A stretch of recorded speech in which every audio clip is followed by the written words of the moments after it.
प्रशिक्षण आईएएस के online platform पर आप सभी का स्वागत है। आज के एपिसोड में हम चर्चा करेंगे पूर्वोत्तर भारत से जुड़े एक महत्वपूर्ण मुद्दे के बारे में, और ये मुद्दा भारत की आंतरिक सुरक्षा से संबंधित है, भारत की राष्ट्रीय सुरक्षा से संबंधित है, यूपीएससी में पेपर 3 से संबंधित है, यानी इंटरनल सिक्योरिटी से संबंधित है। बात है नागालैंड से संबंधित, और नागालैंड में जो अलगाववादी आंदोलन चल रहा था लंबे समय से भारत के खिलाफ, भारत के संघ के खिलाफ, उसको लेकर के एक जो एग्रीमेंट हुआ था 3 अगस्त 2015 को, उसके 10 साल पूरे हो गए हैं। तो उसकी 10वीं एनिवर्सरी मनाने के लिए जो नागालैंड में सबसे बड़ा अलगाववादी समूह है, वहां का जो सबसे बड़ा उग्रवादी संगठन है यानी NSCN-IM, उसका जो चेयरमैन है क्यू टुक्कू, उसने कुछ बातें बोली हैं जिससे यह पता चलता है कि अभी भी नागालैंड में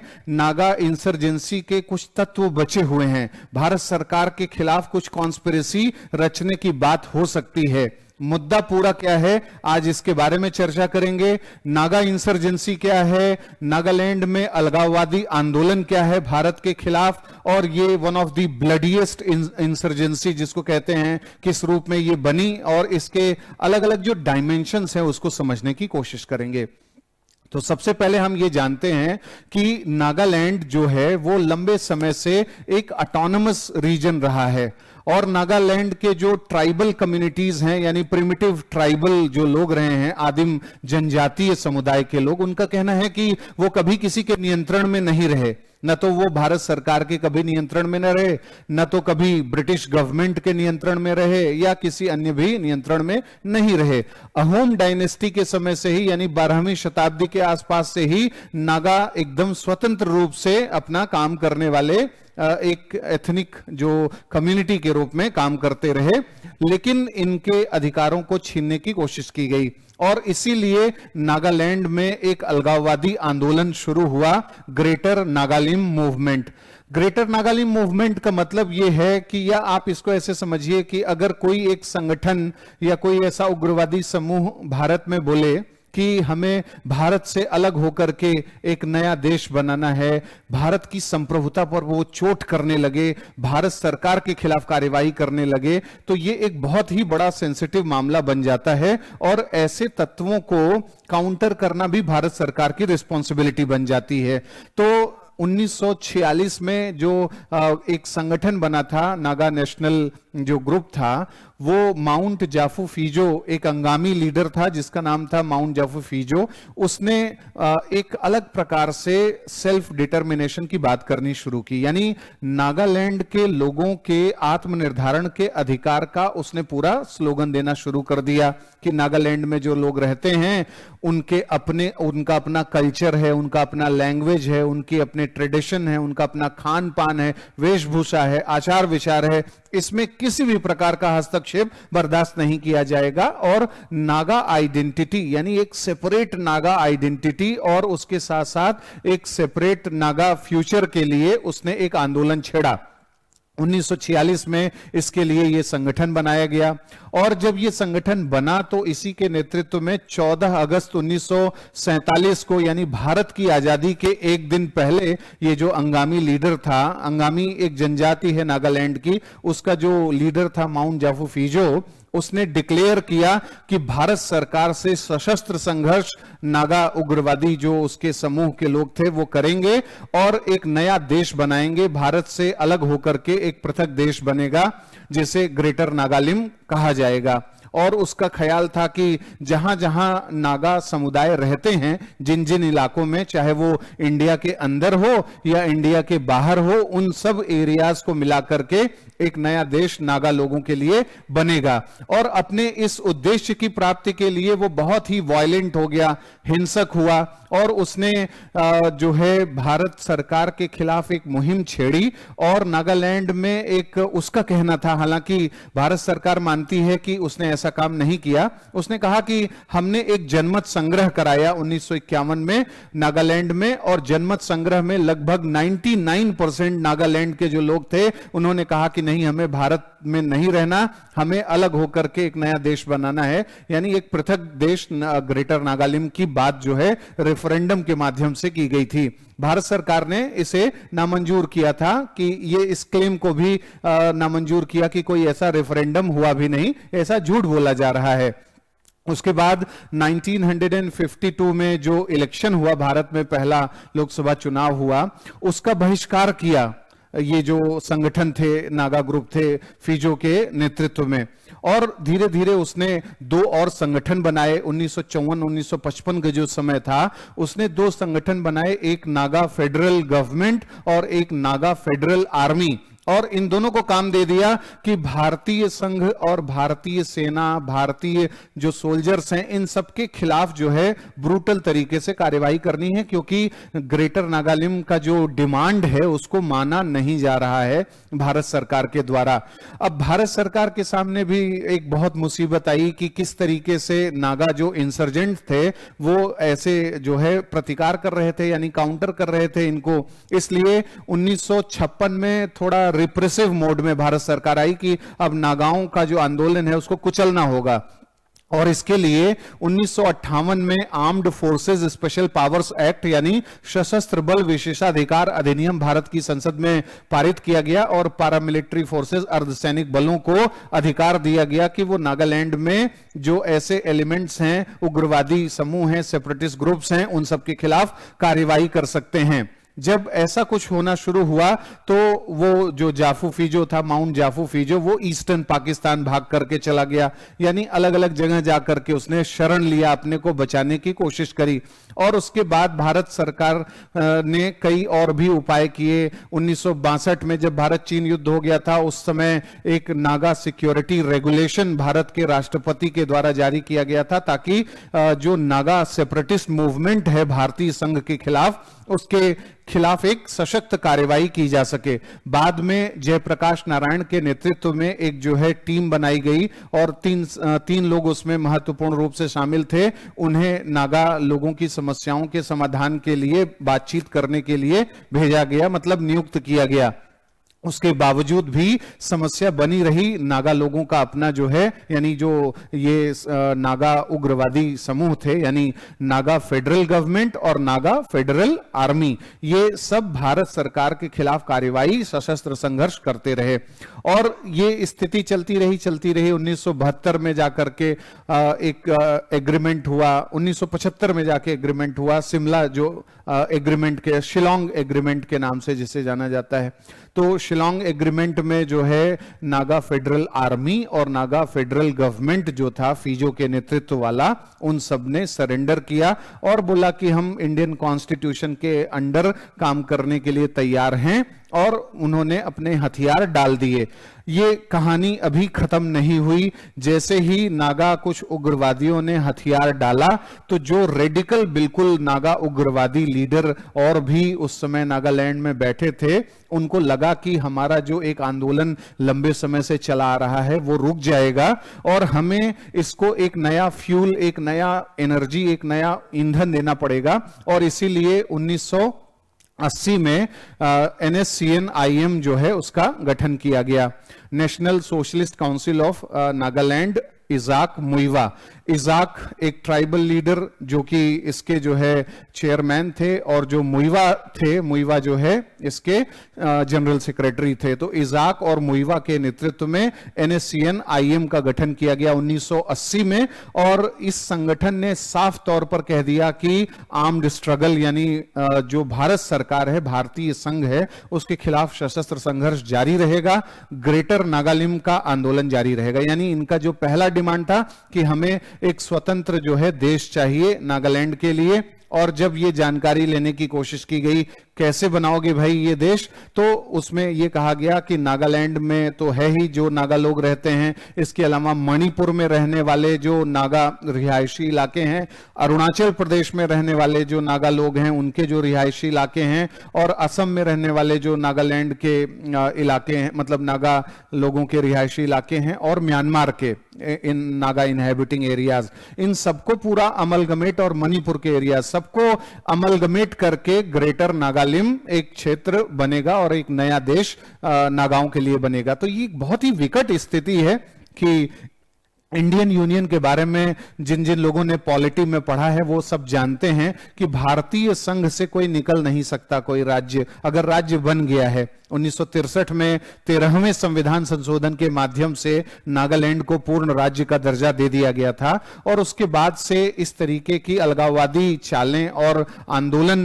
नागालैंड के उग्रवादी समूहों ने करना शुरू किया था। तो भारत सरकार ने उसका प्रतिकार किया कि भाई ये काम तो नहीं हो सकता, क्योंकि Indian union is the union is an indestructible union, यानी ये एक अविनाशी संघ है, राज्य इसमें से नहीं निकल सकते। लेकिन इन लोगों ने ठान लिया, यानी NSCN-IM ने ठान लिया कि नहीं, हमें निकलना है। इसके साथ साथ इन लोगों ने यह भी कहा कि ये जो armed forces special powers act है वो बार बार जो है नागालैंड में जो अप्सपा लगाया जा रहा है वो गलत है, उससे नागालैंड के लोगों के मानवाधिकार का उल्लंघन किया जा रहा है, फेक इनकाउंटर किया जा रहा है, अलग अलग प्रकार से परेशान किया जा रहा है अर्धसैनिक बलों के द्वारा, और निर्दोष जो नागरिक हैं नागालैंड के वो सब भी इसकी प्रताड़ना को झेल रहे हैं। इसलिए अप्सपा उनके लिए एक बहुत ही बड़ा जो है दुश्मन बन गया और अप्सपा को बिल्कुल नहीं लगाना चाहिए, ऐसा NSCN-IM ने ठान लिया।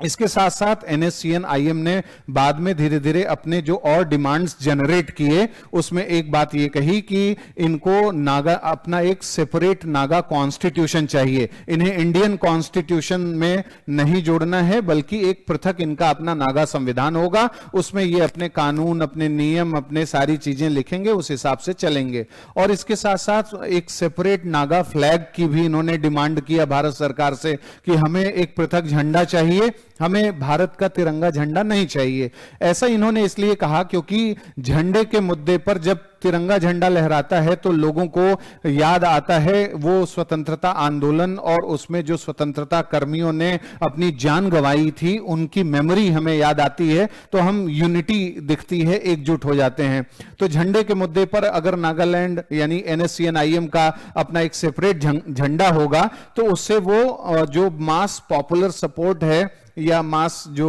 सपोर्ट है उसे प्राप्त करेगा और आम जो नागा लोग हैं उनको मोबिलाइज करने की कोशिश करेगा इमोशनली। सब झंडा ले लेकर के बोलेंगे कि ग्रेटर नागालिम जिंदाबाद, लॉन्ग लिव ग्रेटर नागालिम, इस तरीके की चीजें होने लगेंगी। तो ये जो चीजें की गई ये भारत सरकार के लिए असहनीय भी थी कि कैसे इन सब चीजों को एक्सेप्ट किया जा सकता है, नागालैंड के इन सब बातों को। और NSCN-IM ने और भी कई प्रकार की मांगे जो हैं रखी कि हमारा जो कल्चर है, ट्रेडिशन है, हमारे अनेक प्रकार की जो परंपराएं हैं, वेशभूषा है, विधि विधान है, उसमें कस्टम्स में कोई भी हस्तक्षेप भारत सरकार के द्वारा नहीं किया जाना चाहिए, या संसद के जो कानून हैं या राज्य के जो कानून हैं उस तरीके से लागू नहीं होने चाहिए। और इनको उसमें भी एक कल्चरल ऑटोनॉमी, एक सांस्कृतिक स्वायत्तता चाहिए थी। ऐसी सांस्कृतिक स्वायत्तता जो है अपेक्षित तो है, बहुत से कम्युनिटीज चाहते हैं, लेकिन कई बार ऐसी आवश्यकता पड़ जाती है कि किसी के कल्चर में, किसी के ट्रेडिशन में, कस्टम में हस्तक्षेप करने की भी जरूरत पड़ती है। अगर आप बहुत ही अमानवीय तरीके के जो है ट्रेडिशन और कस्टम्स को फॉलो करेंगे तो भारत सरकार तो उसके खिलाफ कानून बनाएगी और आपको उसको मानना पड़ेगा। अब भारत सरकार कुछ न कहे और मान लीजिए आप नरबली कर रहे हैं, आप जो है मानव बलि कर रहे हैं, तो ऐसी स्थिति में जो है भारत सरकार का जो स्टैंड होगा या लेजिस्लेशन जो हमारा बनेगा वो ज्यादा जस्टिफाई होगा कि नागालैंड की कल्चरल ऑटोनॉमी। भारत सरकार ने नागालैंड की कल्चरल ऑटोनॉमी, एथनिक ऑटोनॉमी, इन सब पर विशेष ध्यान दिया है। हमारे संविधान में ऐसा प्रावधान है भी, इस पर भी हम लोग आगे चर्चा भी करेंगे, लेकिन पहले कुछ और पहलुओं को समझ लें। इसी तरीके से एक ऐसे जो समय था 1980 में, नागालैंड के का ये जो उग्रवादी समूह है NSCN-IM, इसने ये भी सोच लिया कि हम अपना एक पृथक मिंट, मतलब एक टकसाल बनाएं, अपनी खुद की करेंसी भी करें और फिनेंशियल मामलों में भी हम स्वायत्त रहें और हमें किसी के ऊपर कोई जरूरत न रहे, क्योंकि अगर आंदोलन चला रहे हैं कई प्रकार का नागालैंड के द्वारा तो भारत सरकार तो कोई भी सपोर्ट उस मामले में नहीं करेगी। तो ऐसी स्थिति में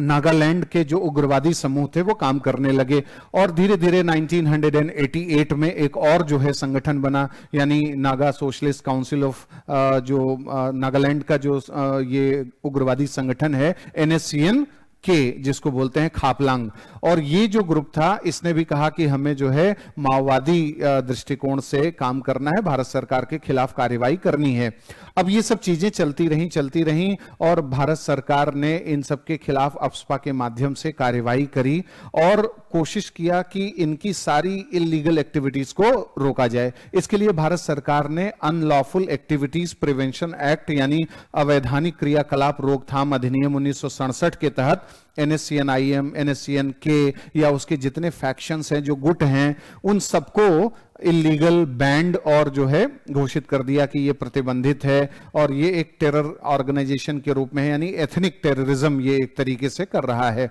तो ये सब चीजें हुआ। 1997 में भी भारत सरकार ने NSCN-IM के साथ एग्रीमेंट किया, सीज फायर एग्रीमेंट हुआ, लेकिन उस सीज फायर एग्रीमेंट को इन लोगों ने तोड़ दिया। और फाइनली 2015 में, मतलब आज का जो प्रोग्राम है, जिस मुद्दे पर हम लोग चर्चा कर रहे हैं, उसके संदर्भ में हम बात करते हैं कि 3 अगस्त 2015 को प्रधानमंत्री मोदी की उपस्थिति में और उसके साथ साथ राजनाथ सिंह की उपस्थिति, अजित डोभाल की उपस्थिति और फिर उसके साथ साथ जो नागा मामलों के शांति वार्ताकार थे RN रवि, उनको जो है पीस इंटरलोक्यूटर का जो रोल दिया गया था वो भी उपस्थित थे, इजाक भी उपस्थित थे और मुइवा भी उपस्थित थे। और 3 अगस्त 2015 को जब एक एग्रीमेंट किया गया इनके बीच में, नागा फ्रेमवर्क एग्रीमेंट जिसे कहते हैं, वही आज अभी विवाद का विषय बना हुआ है। 10 साल उसके बीतने के बाद आज फिर से क्वेश्चन मार्क लगाया जा रहा है कि वो जो एग्रीमेंट किया गया था उस पर भारत सरकार ने कुछ काम नहीं किया है, बल्कि भारत सरकार खाली नागालैंड के जो आंदोलन है, स्वायत्तता का आंदोलन है, उसको कमजोर करने के लिए उसके विरोधियों का सहारा ले रहा है। और ऐसा NSCN-IM ने इसलिए कहा क्योंकि एक समूह और है वहां पर जिसको NNGP बोलते हैं, यानी नागा नेशनल पॉलिटिकल ग्रुप, जो कि 6 नागा उग्रवादी संगठनों का समूह है। और भारत सरकार ने 2017 में इस संगठन के साथ जो है एग्रीमेंट किया और इन्हें साइडलाइन कर दिया। यानी NSCN-IM जो ये सोच रहा था कि नागा इंसर्जेंसी, नागा उग्रवाद के मुद्दे पर हम भारत सरकार से बात करेंगे, हम ही सोल रिप्रेजेंटेटिव हैं और हमारे बिना कुछ नहीं हो पाएगा। भारत सरकार ने जो है बैक चैनल के थ्रू NNGP से बात किया,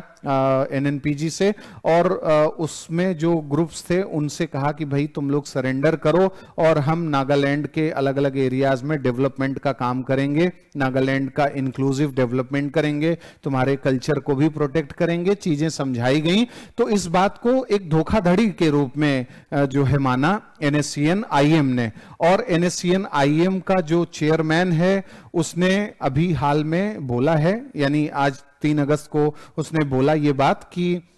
ये जो भारत सरकार NNGP के साथ मिल करके काम कर रही है और उसके साथ हमें भी जो काम करने की बात हो रही है कि हम भी उसके साथ मिल करके काम करें, ऐसा भारत सरकार की अपेक्षा है, वो एक डेंजरस प्रीपोजिशन है। इस पद्धति पर काम करने से हमारा जो आंदोलन है, हमारी जो मांग है, वो कुछ भी पूरी नहीं हो पाएगी। इसलिए हमें इन सब चीजों को रिजेक्ट करना है। तो इसलिए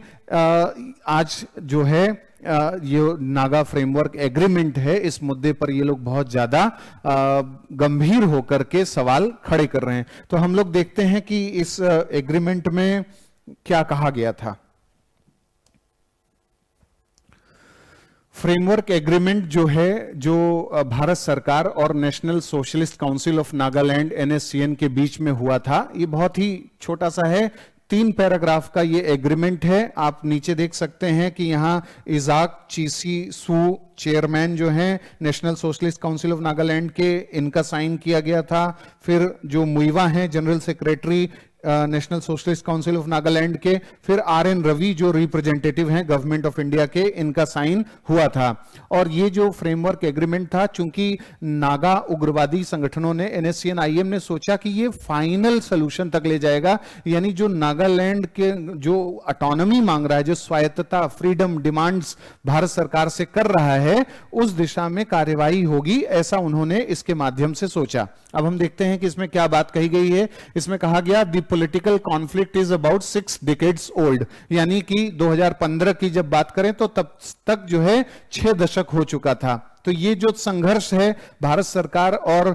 NSCN-IM के बीच में, ये 6 दशक पुराना है। Attempts have been made for its comprehensive resolution through discussions between the government of India and representatives of Naga people from time to time. इसमें यह बात कही गई कि भारत सरकार और जो नागा लोगों के रिप्रेजेंटेटिव्स हैं, इनके बीच में समय समय पर जो है डिस्कशन किया गया, शांति वार्ता के लिए एक कॉम्प्रिहेंसिव रेजोल्यूशन यानी एक स्थायी समाधान के लिए चर्चा की गई। A fresh attempt in this regard was initiated through a political dialogue between the government of India and NSCN in 1997। यानी एक नया प्रयास फिर से किया गया 1997 में भारत सरकार और NSCN-IM, जैसा मैंने अभी आपको थोड़ी देर पहले बताया कि दोनों के बीच में एक सीज फायर एग्रीमेंट हुआ था। NSCN-IM ने सरेंडर कर दिया था, हथियार डाल दिए थे कि अब हम कोई लड़ाई नहीं लड़ेंगे, लेकिन फिर उस सीज फायर एग्रीमेंट को तोड़ दिया गया था। इसमें कहा गया the government of India and the NSCN dialogue led to a better mutual understanding, कि भारत सरकार और NSCN के बीच में जो संवाद, जो बातचीत का सिलसिला शुरू हुआ है, इससे म्यूचुअल अंडरस्टैंडिंग, एक पारस्परिक जो समझ है वो बढ़ी है। भारत सरकार के स्टैंड को NSCN-IM समझ रहा है और NSCN-IM की जो डिमांड्स हैं या उनकी जो बातें हैं उसको भारत सरकार समझने लगी है। While the government of India in expression of the understanding recognized the unique history, Bharat सरकार ने ये मान्यता दिया, इसकी पहचान करी, यानी रिकॉग्निशन किस चीज की? Unique history and position of Nagas, यानी नागा लोगों का एक यूनिक हिस्ट्री है, अद्वितीय इतिहास है नागा लोगों का, ऐसा भारत सरकार ने कहा। और उनका जो नागा लोगों का पोजीशन है वो भी एक यूनिक पोजीशन है और लोगों की तरह नहीं है, भारत के अन्य भागों की तरह नहीं है, वो विशेष है इस मामले में। The NSCN understood and appreciated the intricacies of the Indian system। जो भारतीय प्रणाली है, भारत की जो संघीय संरचना है, यानी भारत जो एक यूनियन है, उसकी कुछ जरूरतें हैं, उन सब की जो जटिलताएं हैं, जो रिक्वायरमेंट्स हैं, उन सब को समझने की बात NSCN ने की और एप्रिशिएट किया कि भारतीय संघ की जो विशेषताएं हैं उसको हम समझते हैं और उसकी लिमिटेशंस को भी समझ रहे हैं कि भारत सरकार क्या कर सकती है और क्या नहीं कर सकती है NSCN-IM के मामले में, यानी उनकी डिमांड्स के मामले में। With such an understanding and with due appreciation of the imperatives of contemporary realities and regard for the future vision, both sides have agreed to reach an agreement that will end the violent confrontation once and for all and will usher in comprehensive progress in consonance with the genius of the Naga people। यानी इसमें कुल मिलाकर के ये कहा गया कि दोनों इस बात के लिए सहमत हैं कि जैसी कंटेम्प्रोरी रियलिटीज दिख रही हैं, मारधाड़ हो रही है, एक दूसरे के खिलाफ हिंसा हो रही है, उन सब चीजों को समझते हुए एक फ्यूचर विजन के साथ इस समस्या का समाधान करने के लिए सहमत हुए। लेकिन ये बातें खाली मतलब आपको देख करके लग सकता है ऊपर ऊपर की हैं, ये तो ऐसे भी किसी भी मीटिंग में कही जा सकती हैं। कुछ ऐसी ठोस बातें इसके बाद के पैराग्राफ में, यानी अंतिम पैराग्राफ में कही गई हैं, जिसको NSCN-IM ने आधार बनाया और भारत सरकार के ऊपर बार बार इस एग्रीमेंट का वायलेशन करने का आरोप लगाया। तो इसमें कहा गया है बोथ साइड्स हैव अंडरस्टूड, दोनों साइड यानी भारत सरकार और NSCN-IM ये समझी है, इस बात को इन दोनों ने समझा है, each others respective position, Bharat सरकार की पोजीशन को इन्होंने समझा और इन्होंने भारत सरकार ने इनकी पोजीशन को समझा, and are cognizant of the universal principle that in a democracy sovereignty lies with the people। इन लोगों ने कहा कि हम ये मानते हैं कि ये एक यूनिवर्सल प्रिंसिपल है कि कोई अगर लोकतंत्र है तो लोकतंत्र में जो संप्रभुता है, जो सुप्रीम पावर है, सुप्रीम अथॉरिटी है, वो जनता में निहित है, वो जनता के साथ है। जनता की क्या इच्छाएं हैं, पीपल्स एस्पिरेशंस क्या हैं, उसके हिसाब से गवर्नमेंट ऑफ इंडिया भी काम करेगी, या नागालैंड की सरकार काम करेगी, या जो और लोग हैं वो भी काम करेंगे। अब इस चीज को बहुत ही गंभीरता से अपने हिसाब से एक अपनी खुद की अंडरस्टैंडिंग बना ली NSCN-IM ने कि भारत सरकार कह रहा है कि एक लोकतांत्रिक देश में सॉवरेनिटी लोगों में निहित होती है। तो उसने कहा कि नागालैंड में जो लोग रहते हैं वो ये मानते हैं कि वो किसी के अधीन उन्हें नहीं रहना है, और उनका ये विश है, उनकी ये इच्छा है कि वो भारतीय संघ से पृथक हो जाएं और अपना एक नया ग्रेटर नागालैंड यानी एक नया राष्ट्र नागा लोगों के लिए बनाएं। तो एक सॉवरेनिटी की इसमें जो बात कर दी गई थी, इस पॉइंट को, इस शब्द को पकड़ लिया NSCN-IM ने कि हम तो सॉवरेन हैं, हमारी सॉवरेनिटी को रिकॉग्निशन इस एग्रीमेंट में मिला है। भारत सरकार ने इससे पहले कभी नहीं कहा कि जो है नागालैंड वाले या नागालैंड का कोई रिप्रेजेंटेटिव समूह जो है संप्रभु है। तो एक तो ये जो है बोन ऑफ कंटेंशन बना, यानी विवाद का मुद्दा बना। अकॉर्डिंगली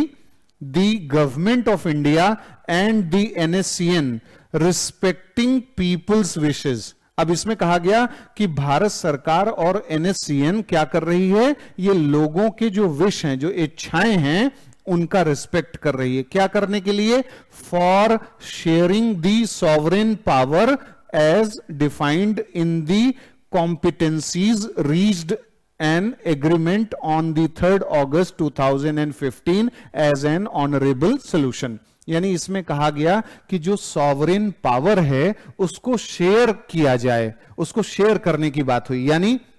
आप इसको ऐसे समझ सकते हैं कि किसी भी देश में कोई एक व्यवस्था होती है और उस व्यवस्था में सॉवरेन पावर किसी को दिया जाता है। जैसे हम कहें कि हमारे देश में कानून बनाने का जो सॉवरेन पावर है वो किसके पास है? तो संसद के पास है। संसद से बड़ा कोई जो है विधि निर्माण करने वाला अंग नहीं है, तो उसके पास एक सॉवरेनिटी है। इसी तरीके से अगर हम कहें कि सबसे बड़ी सुप्रीमेसी, सबसे बड़ी सॉवरेनिटी कहां है, तो सबसे बड़ी सॉवरेनिटी कॉन्स्टिट्यूशन में निहित है, क्योंकि कॉन्स्टिट्यूशन के हिसाब से ही पार्लियामेंट को भी चलना होता है, एग्जीक्यूटिव को भी चलना होता है, जुडिशियरी को भी चलना होता है, तमाम ट्रिब्यूनल्स या जितने भी शासन प्रशासन के अंग हैं सबको संविधान के हिसाब से चलना होता है। और संविधान में संप्रभुता निहित है। इसका क्या मतलब है? जनता, क्योंकि संविधान को किसने बनाया है? जनता ने बनाया है, और जनता ही अपने प्रतिनिधियों को चुनती है। तो ये जो बात कही गई कि शेयरिंग किया जाएगा सॉवरेन पावर का, इस शब्द को भी NSCN-IM ने अपने हिसाब से इंटरप्रेट किया और बोला कि भाई जो है भारत सरकार हमें कह चुकी है इस एग्रीमेंट में कि वो सॉवरेन पावर को शेयर करेगी, यानी नागालैंड को पूरी आजादी मिलेगी अपना पूरा सिस्टम अलग से सेपरेट तरीके से चलाने का। जबकि भारत सरकार का जो इंटरप्रिटेशन था कि भारत सरकार ये सब शब्द क्या लिख रही है, भारत सरकार कह रही है कि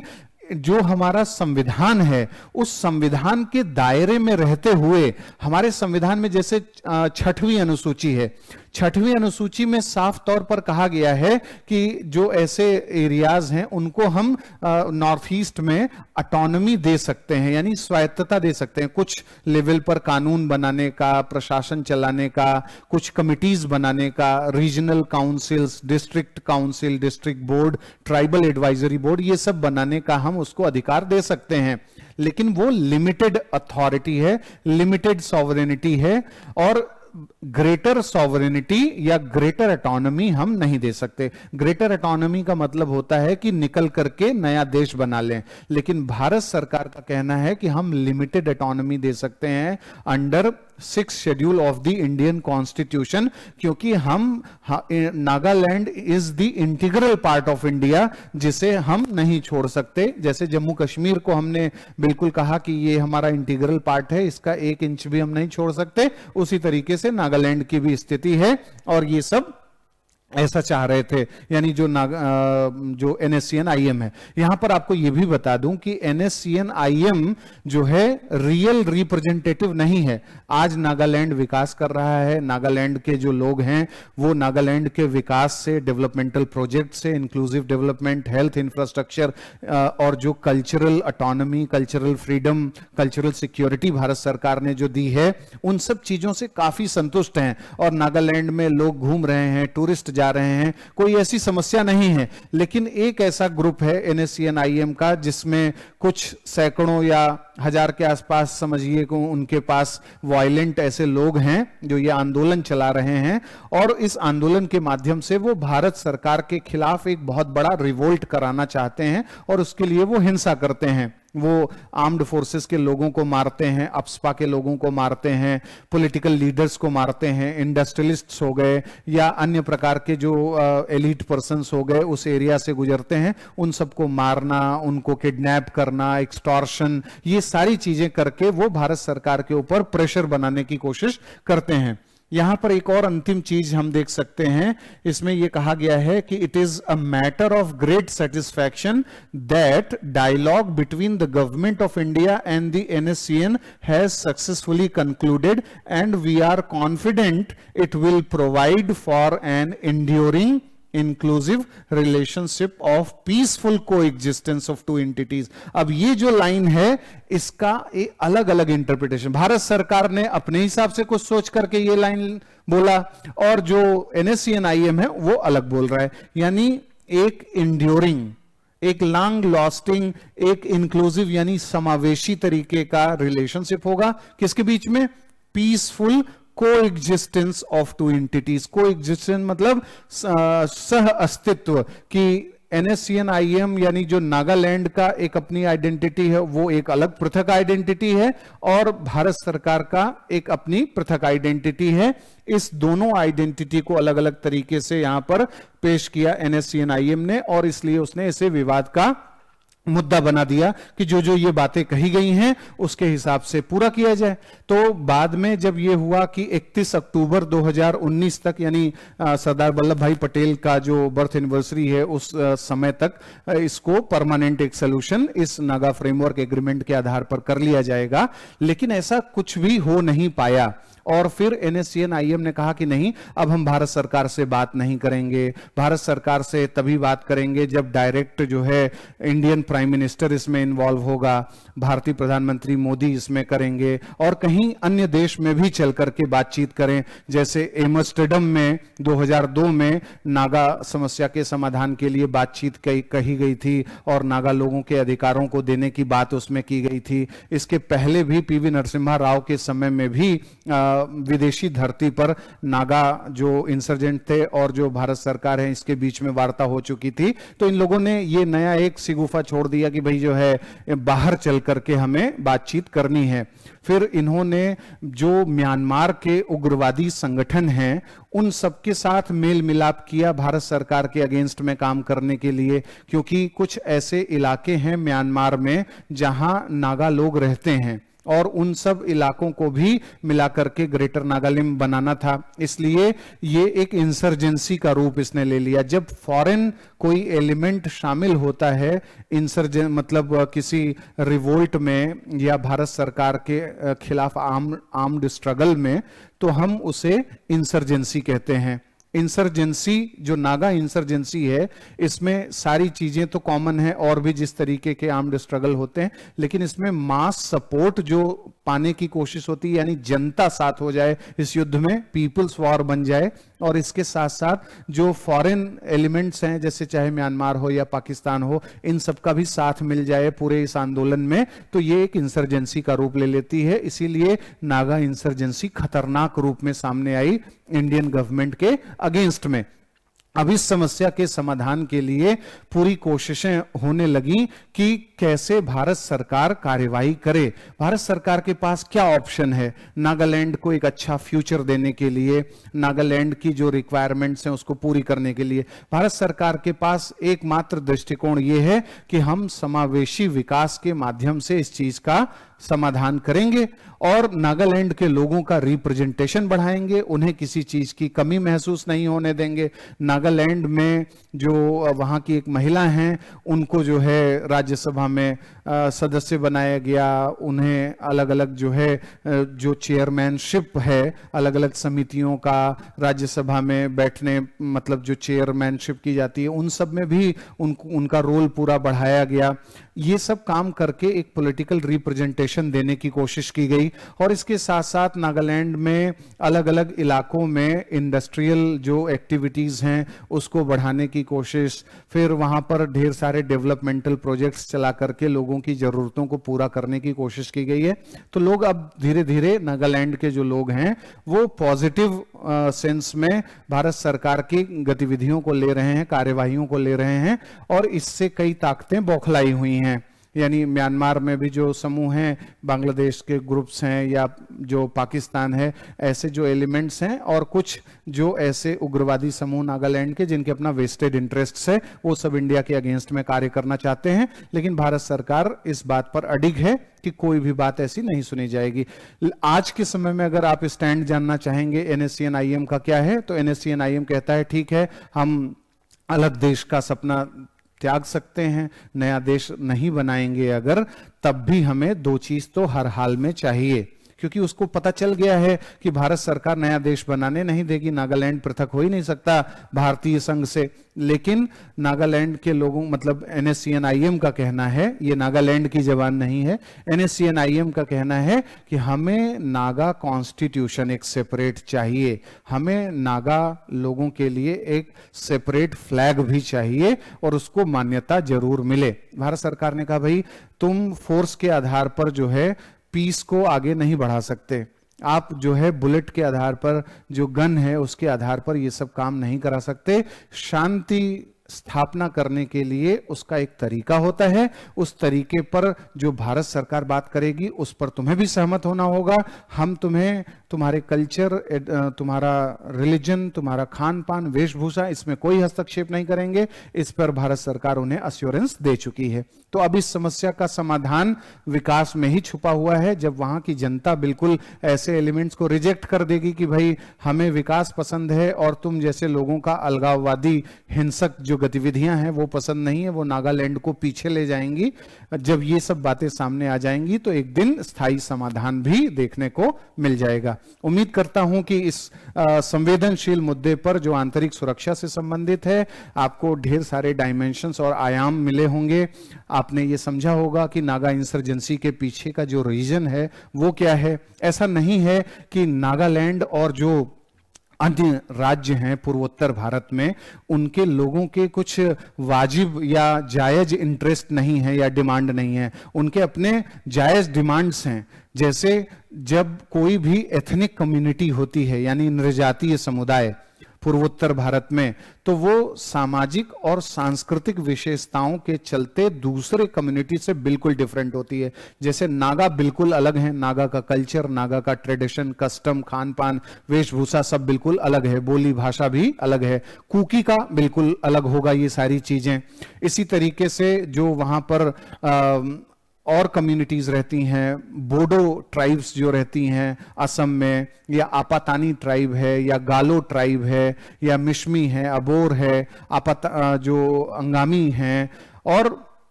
अन्य प्रकार के जितने जैसे मैती हैं, इन सबका पूरा जो